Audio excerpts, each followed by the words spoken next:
बोला आता.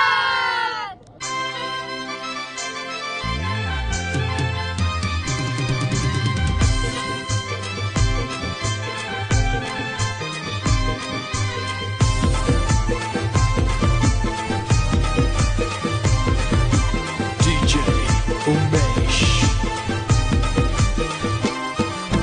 पाच जणी ग सया पाच जणी ग नवऱ्याला पोकिती सया नवऱ्याला पोकिती पाच जणी ग सया पाच जणी ग नवऱ्याला पोकिती सया नवऱ्याला पोकिती अनिकेत नवऱ्याला आज हाला गलावती अनिकेत नवऱ्याला